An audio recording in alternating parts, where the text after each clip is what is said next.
Don't bother coming to the family reunion. We're cutting ties. That was the voicemail I got from my father at 7:42 p.m. on a Thursday night. No explanation, no lead up, just those words. Cold, practiced, like a business memo, not a message to his only daughter. By the time I finished listening, my hands weren't shaking. My heart wasn't pounding. I just felt still, as if something I had quietly suspected for years had finally been confirmed out loud. I didn't call back. I didn't ask why. I just texted him 2 words. Understood. Then I quietly logged into the loan management portal I had access to, the one tied to the commercial property that supported my family's 3rd-generation business. And I removed my name. That signature, given out of trust 2 years ago, was the only thing standing between their expansion and bankruptcy. I never imagined I'd need to revoke it. But then again, I also never imagined being disowned by voicemail. It took less than 6 minutes. By the time I got up from my desk, the weight I'd been carrying for years had already begun to lift. 36 hours later, I woke up to 78 missed calls from Mom, 13 from Dad, 7 from my older brother, and 1 voicemail from my father's accountant that ended with him screaming, "We need to talk." Immediately, that was the moment I knew. They didn't cut me off. I had finally cut them loose. You don't grow up in a family business without learning that the word family often comes second. My father, Richard, built his company the way he built our household.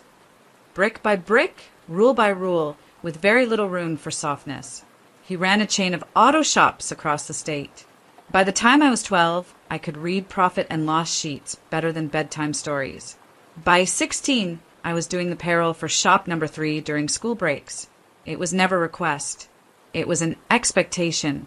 "We don't hire outsiders," he used to say. "We raise replacements." The business became the family, and loyalty was the unspoken currency. You didn't question decisions. You didn't complain. And you definitely didn't talk back. My older brother, Mason, was always the heir apparent. He could skip responsibilities and still be praised for potential. I, on the other hand, was the invisible backbone, organizing files, correcting his mistakes, smoothing over his tantrums during investor meetings. My mother? She stayed out of it. Her job was to host Smile and occasionally remind me to be grateful for what your father's building for us. For a long time, I tried to earn my place. I got my MBA top of my class, turned down a competitive job offered to stay and help expand the business when they wanted to launch a new headquarters. I negotiated the lease terms, secured the best rates, and at the last minute, when the bank asked for a second signer for the operating loan, I didn't hesitate. I signed, because I was raised to believe that family was forever, that if I showed I was loyal, I'd finally be seen. I was wrong. The cracks started showing last year when I questioned some of Mason's expense reports. He'd been billing personal trips to the company card, private dinners labeled client meetings. When I brought it up to my father, he dismissed me flatly. "Don't nitpick your brother. He's learning." 2 months later, they removed me from board meetings to streamline decisions. I was given vague updates, handed edited reports, and told not to worry about the finances. And then the reunion invite came, or rather, it didn't. Just that voicemail. Cold. Final. Strategically timed right after I submitted a financial report to the bank that flagged misuse of funds under Mason's name. That wasn't a coincidence. That was a cover-up. And I wasn't family anymore. So I stopped being their safety net. And that's when things truly began to collapse. In hindsight, the signs were everywhere. But when you grow up craving approval, you become fluent in denial. The first real crack was subtle. It was during a budget review, a routine meeting where I pointed out that one of our vendors had submitted duplicate invoices, about $12,000 in padded costs over 3 months. I flagged it immediately, expecting a quick fix. But Mason laughed. "It's a friend of mine. Let it slide. We'll get better terms later." I brought it up to Dad after the meeting. Calmly, professionally. He didn't look up from his desk, just muttered, "You need to stop acting like an outsider." That word stuck in my ribs for weeks. Outsider, despite managing logistics for 4 expansions, renegotiating our fleet lease at half the cost, and keeping our books spotless for 6 years. I was still just a liability if I asked too many questions. After that conversation, my access to back-end systems slowly shrank. First, I was removed from vendor communications. Then, my login to the loan dashboard stopped working. The company credit card they'd given me expired, but wasn't replaced. Every time I asked, I was told there was a system update or temporary reallocation. And yet, Mason got a new office chair that cost more than my first car. I started keeping a private folder on my home computer. I reactivated an old contact at the bank, someone who owed me a favor, and casually asked to review the company's loan structure. What I found wasn't shocking, just disappointing. The loan we had taken 2 years earlier to expand into regional markets, the one that was supposed to fuel our future, was underwritten with 2 names, my father's and mine, and the payments barely being made. The company was behind. The collateral terms were close to default. And worse, my name was being used to keep creditors patient. Because I had excellent credit, because I had no debt, because I was the responsible one. And yet, I wasn't even being told the truth. I started pulling everything I could. Internal spending reports, emails Mason sent under my name, records of where the funds were going. That's when I realized this wasn't just betrayal. It was strategic exploitation. They'd been phasing me out of the family, but keeping me just close enough to cash in on my signature, until they didn't need me, until I flagged the truth to the bank. And suddenly, I wasn't family anymore. I was inconvenient. When the voicemail came, it didn't shatter me. It confirmed everything I already knew, and it gave me permission to do what I'd already started preparing for. I didn't respond emotionally. I didn't argue. I didn't ask why. Instead, I took a deep breath, opened my laptop, and clicked into the secure folder I'd labeled Redemption Plan. Inside, a digital copy of the loan agreement I had signed 2 years ago, evidence of loan misuse, my communications with the bank, a termination request Danielle had drafted weeks earlier. Yes, the same Danielle from law school, the woman who had helped Elena take down her husband in a different life. Some connections are worth keeping. Danielle and I had reviewed the terms multiple times. I had signed as a co-applicant, but not as a guarantor. That meant if I formally withdrew my name before restructuring, the bank was obligated to notify the business and requalify the loan without me. And without me, their financial standing crumbled. Danielle said one line that stayed with me. Don't scream, don't warn. Just move the brick holding the wall up and let it fall. So that's what I did. I submitted the withdrawal online. It took 4 minutes. Then I emailed the bank my evidence, vendor fraud, personal misuse of funds, and changes in my access that proved I was being deliberately shut out. The bank froze the account within the hour. Quietly, no notice to them. They needed time to review the irregularities. In reality, they were scrambling to calculate how risky this loan had just become. And while they scrambled, I called the accountant. Mine, not my father's. I explained the situation. We went over my exposure, personal credit impact, and asset protection. I'd moved my savings into a trust the week before. My credit lines were now firewalled. They couldn't touch me. Then I waited. 36 hours after I removed my name, the messages started. My mom's missed calls. Mason's texts. What the hell did you do? Dad's emails, call me now. Urgent. And finally, a voicemail from his accountant, voice shaking with panic. The loan is collapsing. The bank's pulled support. We're at risk of default. You need to fix this. Now. I played it twice, not because I didn't understand, but because it sounded like justice. And justice, when it finally arrives, doesn't scream. It echoes. The first call I answered was from my mother. Her voice trembled, not with anger, but with desperation. Sweetheart, what's happening? Your father says the bank is freezing the accounts, that they might recall the loan. They said, you signed something. I stayed silent for a moment, then said, I removed my name. That's all. Her breath caught. But you can't just do that. Actually, I can. And I did. Elena, she whispered, this affects all of us. No, I replied gently. You made sure it didn't. Click. I didn't owe them explanations. Not anymore. The next day, the family business's accounts were officially marked as non-compliant. The bank sent a formal notice of default review, citing evidence of financial misconduct and unauthorized transactions. Mason was listed as the primary financial officer. He tried to blame it on a clerical error. It didn't work. Vendors started pulling out. A local news site ran a quiet piece. Family auto chain faces financial turmoil amid internal disputes. I didn't leak the story, but I knew who did. Danielle said it best when she called to update me. When people lose power, they look for someone to blame. They just didn't expect that person to have already walked away. The voicemails became more aggressive. From Dad, "You ungrateful child.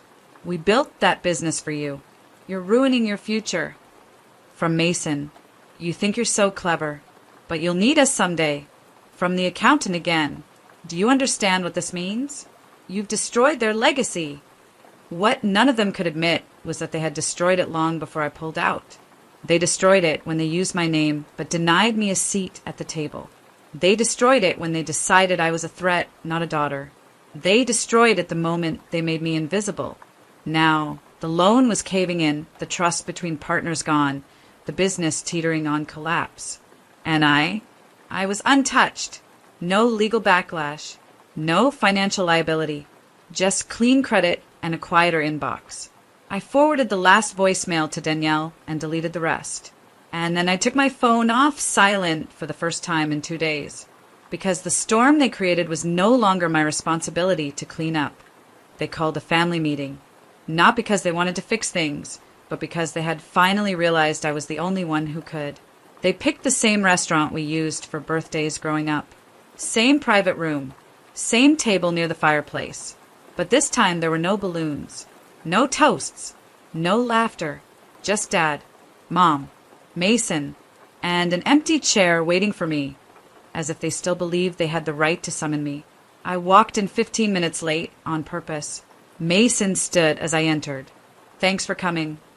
"I didn't come for you," I said, taking a seat. "Let's not waste each other's time." Dad leaned forward. "You made your point, loud and clear." "No," I said calmly.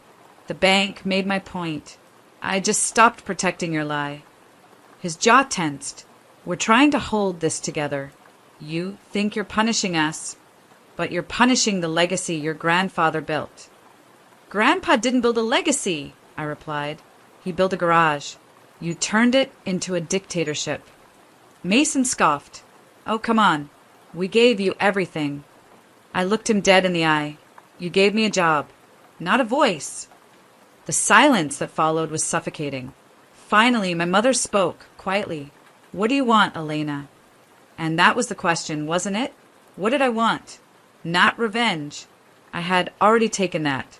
What I wanted was clarity. I stood, placing a sealed envelope on the table.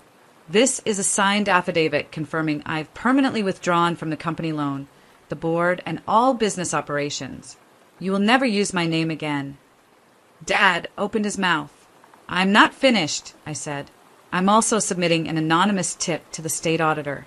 There are funds missing, vendors unpaid, payroll inconsistencies. It's your mess now, fully, legally." Mason's face went red. "You destroy us over ego?" "No," I said, collecting my purse. "I'm not destroying anything. I'm just removing the illusion that I was ever part of it." As I walked toward the door, my father said the last thing I ever expected. "Elena, please." I paused, not from hesitation, but from satisfaction. Then I said, without turning around, "You left a voicemail telling me we're done. I'm just agreeing with you, formally." And then I walked away. I thought walking away would feel like a fall. But it didn't. It felt like finally breathing in a room where the air wasn't rationed. For the first time in years, I woke up without checking my inbox for fires I didn't start. My calendar wasn't crammed with meetings I wasn't invited to speak in. And my phone didn't ring unless someone actually wanted to hear from me. I moved into a small loft downtown, open windows, quiet mornings, and enough space for both a desk and my peace of mind. I started consulting for small women-run startups, helping them do what I was never allowed to do, make decisions. Turns out the skills I sharpened in silence were gold in the right hands. One of my first clients asked why I left the family business. I told her, because I stopped confusing being useful with being respected. She nodded like she'd heard those words in her own life too. I saw Danielle often. We met over coffee, and she kept trying to convince me to start something official, a boutique firm that helps women get out of toxic business ties and protect their futures. We sketched out a name on a napkin, Anchor and Flame, because sometimes you steady a ship, and sometimes you burn it down. Within a month, we had our first 3 clients. Not just women from broken partnerships, but daughters, wives, and sisters who'd been told they were part of something until they dared to ask for control. Helping them didn't heal me. It reminded me that I'd already done that. I didn't need apologies from my father, or respect from my brother, or recognition from anyone who had trained me to shrink. I had what they never gave me, not inheritance or legacy, but freedom. And freedom, once it's tasted, doesn't settle for less. 3 months after Courtroom settled it all, I got one final envelope from the family business. It wasn't from my father or Mason. It was from the bank. Inside was a simple letter. The commercial loan tied to your name has been fully transferred and settled. No further obligation remains. No, thank you. No apology.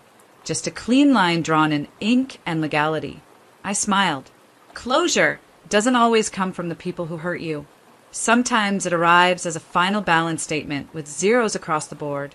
I placed the letter in a file marked complete and slid it into the back of my cabinet. That night, I lit a candle on my loft windowsill and opened the window wide. Outside, the city hummed, distant but alive. I thought about that voicemail one last time. Don't bother coming to the reunion. We're cutting ties. They wanted silence, obedience, absence, and they got all 3. But what they didn't expect was that I would thrive in that silence. That I would build something not out of revenge, but out of truth. That I would become more than the invisible daughter they used for signatures and silence. I poured myself a glass of wine, opened the latest client file, scribbled a note to a woman named Mira, whose husband had locked her out of their bakery's books. Under it I wrote, "You're not difficult. You're just finally visible." The candle flickered. The air moved. The city didn't stop, and neither would I. And that was the last time I thought of it as cutting ties. Because ties can strangle. But letting go is how you learn to stand alone. And still stand tall.